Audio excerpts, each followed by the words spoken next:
Bonjour à toutes et bienvenue dans cette nouvelle vidéo dans laquelle j'ai envie de venir vous parler de la notion de rêve. Alors je sais que dans notre société, le concept de rêve n'est pas toujours très bien vu. Alors c'est-à-dire que soit il va prendre un volet totalement spirituel, qu'on va parfois même considérer comme un peu perché, dans lequel on va venir interpréter les rêves, chercher une justification à pourquoi j'ai rêvé d'un chat cette nuit, pourquoi j'ai rêvé que je perdais mes dents, qu'est-ce que ça peut bien vouloir dire. Et je ne dis pas qu'il n'y a pas de signification derrière, mais au final, ce volet-là du rêve laisse très clairement de côté pas mal de monde qui va être sur une recherche qui sera plus cartésienne peut-être, et du coup tout le côté interprétation quasi mystique du rêve ne leur conviendra pas. Et à l'opposé, on va avoir des personnes justement très terre à terre pour qui le rêve va avoir un penchant très négatif parce que la vie se passe sur terre et pas dans notre tête, d'accord?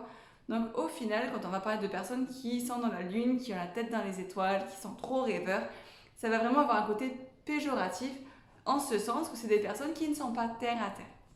Oui, mais aujourd'hui, j'ai envie de vous dire que c'est plutôt cool finalement de ne pas être si terre à terre que ça parce que les rêves, c'est un petit peu le domaine du possible.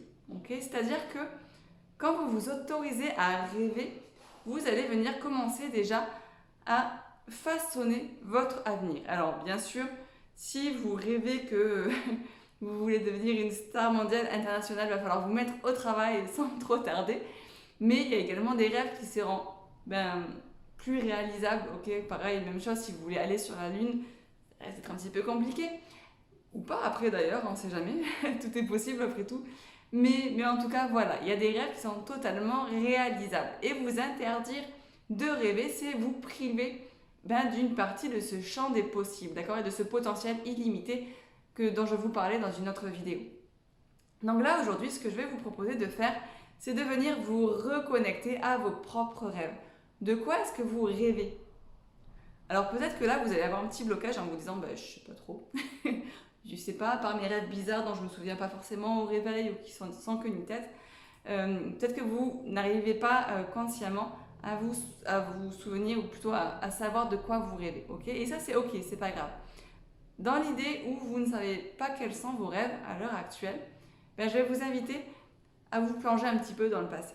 Parce que le vous d'il y a quelques années n'avait pas les mêmes freins, les mêmes croyances limitantes, toutes ces choses qui vous cantonnent finalement à viser petit aujourd'hui. Okay, quand vous étiez petit, vous n'étiez qu'amour, vous étiez en mode ouverture d'esprit totale. Okay, à partir de là, vous rêviez, vous aviez des rêves qui ne sont peut-être plus les vôtres aujourd'hui, mais des rêves qui existaient. Et je vais vraiment sincèrement vous inviter à venir vous questionner sur vos rêves d'enfant. Quelles étaient les choses que vous rêviez de faire, les métiers que vous rêviez de faire plus tard, les voyages, les langues que vous vouliez parler ou que sais-je encore. Venez vraiment vous questionner par rapport à tout ça. Okay, ça, c'est une première étape pour essayer de vous replonger dans ces rêves qui vous ont baigné pendant une bonne partie de votre vie, mine de rien. Une fois que vous aurez fait le point sur vos rêves du passé, essayez de façonner vos rêves dans le présent. D'accord? Donc bien sûr, ils vont concerner ce qui se passera dans le futur, mais essayez de façonner ce qui pour vous aujourd'hui vous fait envie. On s'en fout si pour vous c'est pas réalisable pour le moment. Okay? Vraiment, ne restez pas coincé avec des idées de je vise trop gros, mais en fait c'est très bête parce que pour telle et telle raison ce sera pas possible. Laissez-vous aller. Si tout était possible, qu'est-ce que vous voudriez atteindre? Qu'est-ce que vous voudriez être? Qu'est-ce que vous voudriez accomplir? Okay? Et là, ça va être intéressant parce qu'au final, si vous passez toutes vos limites, vous allez pouvoir commencer à faire une liste de toutes ces choses qui ont de l'importance pour vous, même si pour le moment, elles vous semblent un petit peu utopiques, un petit peu irréalisables. Donc, voilà les deux étapes vraiment que je voulais vous partager aujourd'hui.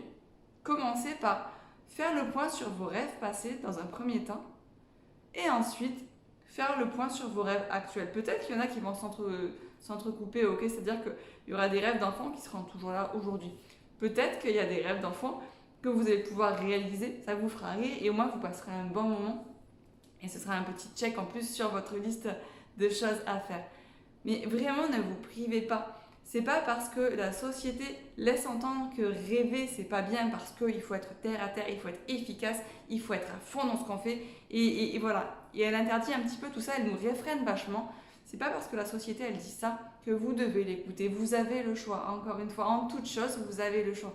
Et là, je pense très sincèrement que le volet du rêve, c'est quelque chose qui nous aide, qui nous enrichit, qui nous aide à tenir dans les moments un petit peu plus difficiles.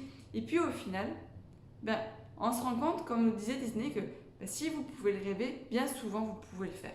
Ok, le bien souvent, c'est moi qui l'ai rajouté par rapport au voyage sur la Lune. Mais c'est vraiment cette idée-là. Quand vous commencez à rêver, vous commencez à conceptualiser un possible futur et dès lors, vous pouvez vous mettre en action pour avancer vers là. Alors dans cette vidéo, je ne vais pas forcément venir m'attarder davantage sur tout ce qui va être loi de l'attraction, taux vibratoire, tout ça. Mais c'est vraiment des pistes que vous allez pouvoir aller creuser à terme. Okay, donc ne vous interdisez pas de rêver, au contraire, mais ouvrez les vannes du rêve, laissez libre cours à tout ça parce que ça va vous faire un bien fou. Voilà mon conseil pour cette vidéo. Donc vidéo assez courte pour le coup, mais parce que vraiment c'est un message que je voulais vous transmettre. Parce que moi je suis une grande rêveuse, je l'assume et je l'affirme haut et fort. Et je pense qu'on a tous beaucoup à gagner finalement à se reconnecter à ça. On a envie d'être objectif dans notre monde, mais là il y en a marre. En fait, ça va faire plus d'1 an qu'on est impacté par un virus qui nous enferme, qui nous fait nous sentir mal, qui nous donne la sensation que on ne sait pas de quoi l'avenir est fait et on a l'impression qu'au final on sera tout le temps enfermé. Et on n'a pas besoin de ça. On n'a pas besoin d'être objectif, on n'a pas besoin d'être terre à terre. On a vraiment besoin de lâcher prise complètement sur tout ça et de se dire ok, je m'autorise à rêver. Peut-être que le rêve ne sera pas réalisé, mais déjà de vous être autorisé à y croire quelques secondes, ça vous fera du bien. Et en plus, si vous vous mettez ensuite en mouvement vers ce rêve, vous allez vous rendre compte que ce qui compte, c'est pas tellement de l'atteindre, mais c'est tout ce qui va venir changer en vous pendant que vous vous engagerez sur cette voie-là. Voilà pour mes petits conseils dans cette vidéo. N'hésitez pas à vous abonner à ma chaîne YouTube ou à cliquer sur la petite cloche, donc je ne maîtrise pas tout sur YouTube. Je vous laisse gérer tout ça. Passez une très très bonne journée et à bientôt.